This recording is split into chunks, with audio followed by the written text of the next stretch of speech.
Hi, welcome to the Premier Power Hour. I'm Zach, I'm Billy. and We're here in a warehouse. in an actual warehouse. This is our warehouse here in Louisville, Kentucky. Forklifts moving behind us. You're gonna hear some noises because this is an active warehouse that we're shooting this in. So Orders being picked. yeah, absolutely. Trucks being loaded. If you have placed an order in and around this area, that's probably your order that's getting moved around. So Billy, we've been on the road doing these interviews. We're back behind a desk doing this. It's good to see you. Good to see you. Both got in last night, and we got an important topic, one that I know I get a lot of questions about. Right. Have a lot of concerns about. Your customers. My customers have these issues. Right. And that's damage control. When you were working, because you previously worked in customer service, is this an issue that you had to, never with Premier, because no box of Premier has ever been damaged, but is this a thing that customers would bring up to you as a concern or anything like that? You know what? We've got 20 boxes on this skid. 20 boxes. Of them didn't just go down. But. Right. 20 boxes on this skid out of 150 are damaged. I need a credit. Yeah. Okay. So it happens. So let me give you a crazy stat. You ready for this? Love crazy stats. 1 in 10 boxes will retain some form of damage during the shipping process, or 20% of all e-commerce returns are because of damaged packages. 20%? In your personal life, getting packages to your front door, have you had that many damaged? Not that many, honestly. I can't think of any. I can't think of any either. But clearly these people are out there and they're getting their packages damaged. It happens. Yeah. I think one of the industries that we'll talk about here is definitely in the food space. This becomes a really, really big issue.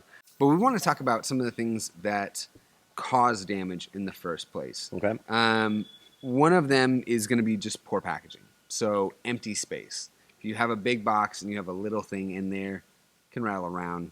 Yep. Stuff can get damaged. Stuff like that. There's not enough padding. Typically, that's the easiest one to solve because you just got to right size your box. There's nothing more obnoxious than ordering something and it comes in a big, huge box. You open it up and there's just a little tiny smaller box. Yeah. Wasteful. Yeah. And stuff is rattling around. Yeah. So how do you fix that? You have the packaging design experts. Yep. With Premier Packaging, our designers, our teams that do that. It's fun to go into the design lab because there's always different products and items that customers send in, and our guys are measuring them and designing the proper sized package for them. That's what we do. It's amazing that that's like a degree. People are now getting degrees in package engineering, which previous to me I did not know existed. It makes sense. But they're just people that are optimizing this industry, and obviously it's a gigantic industry.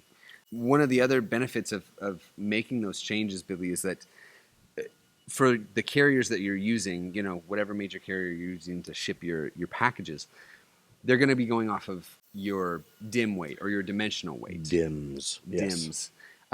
And basically what that means is, let's say you do have this pen in a box that's, 6 feet by 6 feet. Something absolutely ridiculous. Right. Wasteful. They're not going to charge you based on the weight of this pen. They're going to charge you based on the dimensional weight. Right. So they're going to take whatever's higher. So by right-sizing your box or your bag, getting the proper void fill so that you can reduce your dim weight, it's going to save you a ton of money in the long run, and more than likely is going to help you with damages. So if you're using just a few different box sizes in your warehouse that fit your needs mostly, but you're going to have the occasional in between size for whatever product you're shipping, and there's always going to be a little bit of space. What do? It's a great question. That's going to be where you use some cushioning material, some void fill, some protective packaging. Now, I'm going to quiz you. What, for your recollection, can you list off different types of void fill or protective packaging? Well, you've got the bubble wrap. Okay. You've got air pillows. Yep. You've got paper cushioning, like the just wadded up craft paper. Yep. Jello? No, you probably wouldn't do that. No. Jello's not an approved source Uh, yet. those are the Those ones that ones you come to got? my head. You missed Those are one. One more. We had it. What do you got? We had it in the last one.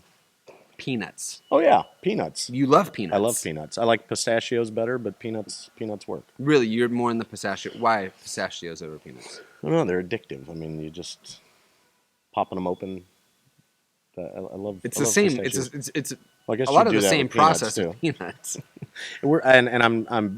We're joking here, if you could call it that, but the peanuts we're talking about are either styrofoam or made of some sort of dissolvable material. Yeah, right? they're making them with cornstarch now. You Yeah, can make them any cornstarch. shape, any color, that kind of stuff, which is pretty cool. One of the people that we use produces, I believe, when I was in their warehouse, they were saying they produce about 80% of the worldwide packaging peanuts. They're in Arizona, so pretty cool. So those are that's a great point that you bring up about if you have just 5 SKUs of boxes, you Right. don't want to have a pallet for every single size. Let's say you have 40 different SKUs of products that you're sending.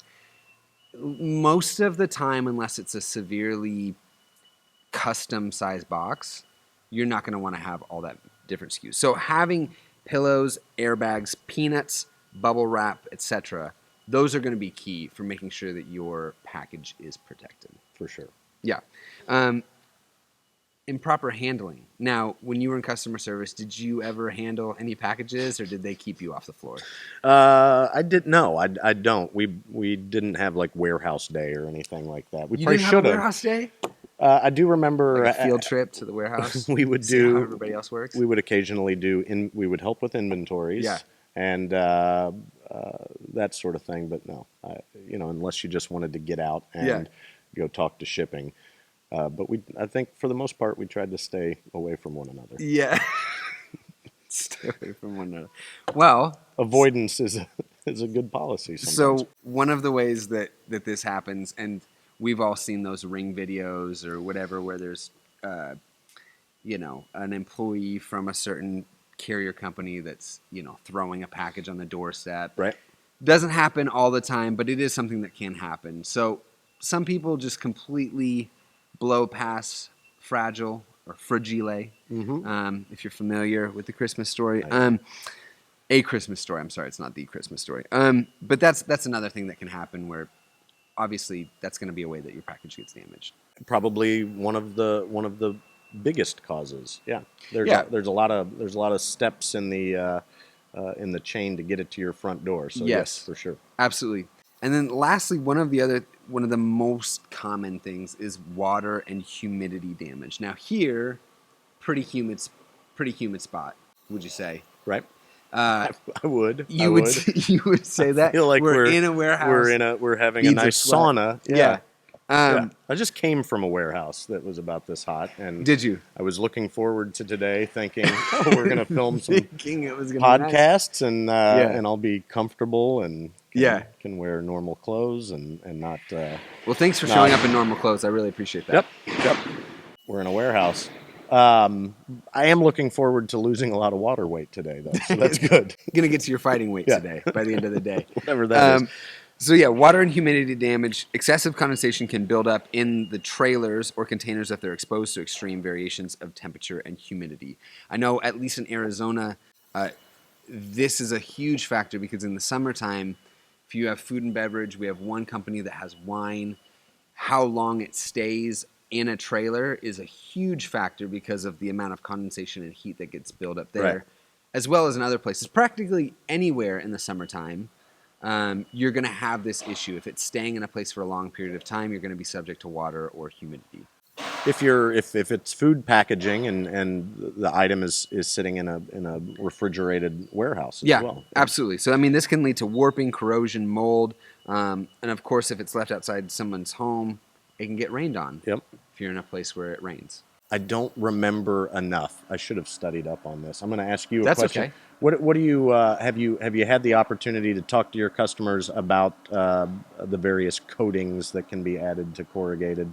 Not a lot. Yeah. Only for aesthetic reasons Okay. At this particular moment. It's very rare. I remember in the ordering process, any type of additive for the corrugated for humidity purposes, that sort of thing. We rarely did it, but we were able to do it. So another thing that would protect your box from It's like a condensation. humidity liner. Yeah, I now I want to do more See, research. now I should know about this. Yeah. Should. I'll look into it. Thanks. Not a lot of humidity where I'm at, but still, they're shipping all over the country. Phoenix is a dry heat. It's a very dry heat, more like It's a kind of like an air dryer. It's the 120 hair dryer, that's what I meant. degrees, but it's dry. Yes. But it's nice and dry. So we've talked about the problem. How do you fix it? damage. How do you is the problem. How do you fix your damages? How do you get less of them? A good partnership with your packaging supplier, for one. That's it, right over here. It's going to be bringing in a supply chain specialist like myself or wherever you are in the country with Premier to right size your box. So it should be ideally only slightly larger than the item that you're shipping, because you're going to want to reduce the dim weight, like what we talked about. But then make sure there's enough space for the void fill, because some things you can't just make it the size of the product. There has to be some sort of protection in there. So making sure that you're minimizing the amount of excessive stuff that you have. Waste not, want not type of idea. And then we can also help you with right sizing the box for an alternative like a poly mailer that might be a better fit. I feel like I'm getting way more poly mailers now than I ever have. Do you find like when you're ordering packages, you or your wife, do you guys get more poly mailers than boxes, or? Well, I think a lot of what people are ordering being clothing. Why put clothing in a box? Why right? do that? Yeah. So mailers make a lot of sense. Yeah, absolutely. Then, like what we said, fill it with void fill. Some electronics specifically, we'll do a. Right now, I'm working with a gaming company, and we're putting together a box for influencers where they have a product that can be easily damaged, and where you're creating kind of a foam insert for it. Okay. So that's a way that you can also avoid it, because if you just have it protected by foam versus just putting packaging peanuts in there or whatever else. That sounds fun though. What kind of gaming company? What is it? It's a company. I don't know if I can share the name. They haven't done their release yet. Don't do the name, but what type of games? So it's basically like headphones I'm not a gamer, so headsets. Like the headsets. Yeah, like virtual reality stuff. No, they're not into that yet. Okay, but they're going to get into that, I believe. Right. And then controllers. So if you want a custom controller, I think there's like probably gamers that are just screaming at me right now. Right. There's better vernacular than what I must be using, but you can get it customized, an Xbox or Nintendo Switch or PlayStation, one of those, if you want it branded some way. So it's not just a stock item. Yeah, that sounds They'll make fun. that for you, which is cool. When I had when I still had an office here in Louisville, I went out and I needed to get a mouse for my desk, and I was at some sort of big box store, and they had a sale bin with some stuff in it, and I noticed, there's a mouse, and it looked a little fancy, but I was like, it's $10, so I got it, brought it back, and for the next 6 months, everyone was making fun of me because it was a gaming mouse. There were a lot of buttons on there that I didn't really know what they did. You just saw. So when you saw I'm just the package, doing emails, but I should have been. When you saw the package, did it just say? It had some fancy name. It was like the Weasel 78 or something. I mean, it was exciting packaging. Certainly. And you said that looks like a mouse. I just wanted a cheap mouse, yeah, and what not is a battery normal operated. Mouse? What is it? Well, I wanted to be able to. Cord? Yes, I wanted the cord because batteries are obnoxious to have to change on your mouse. You don't. You wanted a cord. You elected for a cord. How many years ago was this? This was last month. No, you asked this was for a corded back mouse. when I had a little cubicle. Must have been 4 or 5 years ago, I guess. Yeah. So not. What is a normal corded mouse run nowadays? I don't know. I haven't looked into it. We'll find this out. Using and my we'll get back to you on trackpad that. now. It says seems excessive. I just wanted to add that little. I like anecdote. that. Who was the first person? Do they work here? Have we interviewed them? Who knows? Yeah, I'm sure. Yeah, it was everyone that sat next to me or close to me in the cubicles. Everyone commented about my gaming mouse. Basically, like having a golden They goblet to drink out of. They thought I was not working and doing like RPGs right while at work. I promise I was not. That makes sense. Okay. Well, to get back onto topic. Yeah. Gaming, I don't know a way to convert this over to testing. One of the things that we can do is we can test your box. There's something called ISTA certification. Do you know anything about this? I have heard and read a little bit about it, but I bet you're a better expert than I. I can tell you some facts about it. So Premier, we have a testing lab that's ISTA certified, which is a big deal, and that's going to be a whole podcast episode that we do on ISTA certification. But we put the box through all sorts of tests of different variables that it can run into in the mix of stuff. So vibration, shocks. Yep. So I don't know when you would encounter shocks, but apparently you encounter shocks on a truck. The lab a lot of is static electricity. You get that in Phoenix, right? Or you get that in Arizona? I do not. Problem? I do not. There's a problem out there. There probably is. I'm not really. So a little bit about my job, Billy. I'm not normally in the truck. I mostly meet in an air-conditioned office. Unlike this warehouse. Unlike this place. But the testing lab is impressive because the vibration tables and other pieces of equipment they basically can what is the word I'm thinking of? It's early for to me. get into your brain. I don't. They don't pay me enough for that. So it's so early, but they basically. They basically are. It's like the package is riding on a truck. Yeah. Over the road or in an airplane. Yep. And how much weight you can put in that package before it bursts under those kind of conditions. Yeah, we're not. If a package is designed by, I think what's important to say is, if a package is designed by Premier Packaging, we're not designing something to just hurdle the lowest bar. We're gonna hurdle the highest bar. And that's why we went ahead and got ISTA certified. That's why all of our boxes are ISTA. I thought I was going to get it wrong. I almost said ISTI. It's a different thing, not this. But that's why all of our stuff is ISTA certified, so that you can know and have confidence that whatever you're shipping, even the most sensitive stuff like food packaging, it's going to be protected against most of the most common severe elements that it's going to run into. At the end of the day, controlling, limiting damage. Yep, absolutely. Which is what this was all about. Yeah, and when we do that box redesign, we're going to do a trial shipment so that you can actually see and be ensured that the box and your product is going to arrive in peak condition, which is really important, and that's what everybody wants. Because, I mean, 1 in 10 boxes, 20% of e-commerce returns. I mean, I don't know what the stat is, but in 2020, e-commerce exploded. If 20% of that is going to be damages, I mean, that is a lot of eating into people's wallet. Yep. That can be solved with packaging, with Premier Packaging. Yep. And we can fix it. And there are ways to fix it.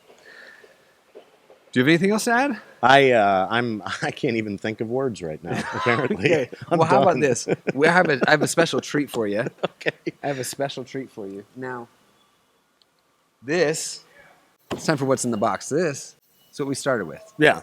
Right? Yeah. That little tiny top box. This is how it started. I think the kids are doing that. I think this is like a meme with the kids nowadays. How it started. Right. How it's going. Yeah. The box is getting bigger. This right here is a Premier Packaging design box. And this... You can actually put something in there. Is our what's in the box. Yeah, you can put something in there. Now, I did not... Does it say what's in the box? Oh, yeah. Sorry, I didn't do the unveiling for you. I didn't show up for the meeting. Yeah. So, so today, there is not... For this episode, I should say, there's nothing in the box. There will be stuff in the box, though. Okay. Now that I have a box for this. But it's going to be an icebreaker question for you. Okay. Now, Billy, in recent times, billionaires have been going to space. This is a thing that's been in the news. Yes. And so space travel becoming more of a thing, it's kind of exciting. It is. Okay. So are all your thoughts on it? And we also, but they're just kind of going. They're just kind of going. Sure. I mean, they're just they're basically they're checking the box. It ain't like they're flying to the moon. Is that what counts as space travel for you? Well, a little more than just the upper atmosphere. Okay. I get it. 0 G's. Woohoo! They did it. Okay, great. Good Well, maybe you. I know what your answer is. Good for you. So this is also happening in between 2 different Olympic Games within a period of, I think, 6 months, which is, I think, the first time that's ever happened. So the icebreaker question for you is, would you rather be an astronaut or an Olympian? I'm going to go with an Olympian. Okay. And why? Because I don't think I would particularly care for the travel, the forces. Yeah. I think I might. What about the experience, though? Yeah, I mean, I'm okay with. There's plenty of places I'd like to see on Earth. Yeah. First, or if space travel. If you ask me this question, when space travel is where you could go somewhere, okay, maybe meet some new people, the restaurant at the end of the universe, that sort of thing. I'd be fine with that. Okay, so if there's a destination and an experience at the end of it, yes, with maybe other creatures, maybe other humans, different stuff like that, you'd be more into it. And I am sweating so much right now. I feel like an Olympian. Yeah. So I think that's why I'm in that mold. Yeah. Quickly, because we are so limited on time. Sure. What about you? So I would vote for the same thing, because I think that the experience of being an Olympian is, this is going to sound dumb, but it's more relatable than being an astronaut. If you say, oh yeah, I was an astronaut, I went to space, or I went to the moon. Great, what was that like? Indescribable. If you haven't been there, pretty hard to describe it. Right. You got like less than 100 people that you can talk to about that experience in depth. Whereas if you were an Olympian, I'm pretty sure you could still talk to. There are more people that have been in athletics or high-level athletics that you can find more kind of kindred spirits. And so I'd probably want to be in the thing that's a little bit more relatable. Have Olympic buddies. Yeah, absolutely. Grab a beer, talk about the Olympics. Well, that's all the time that we have today. Yeah. Now people know about how to avoid damages for their boxes. Damage control. Yeah. We'll have to do some of that. More damage for their packages, I should say. However you're sending it, we can help out. That's all the time we have. Thanks so much for tuning in. This has been the Premier Power Hour. We'll see you next time. Do you have comments, questions, or ideas about this topic? If so, we'd like to hear from you. Please visit primpack.com/podcast to let us know what you think. Thanks.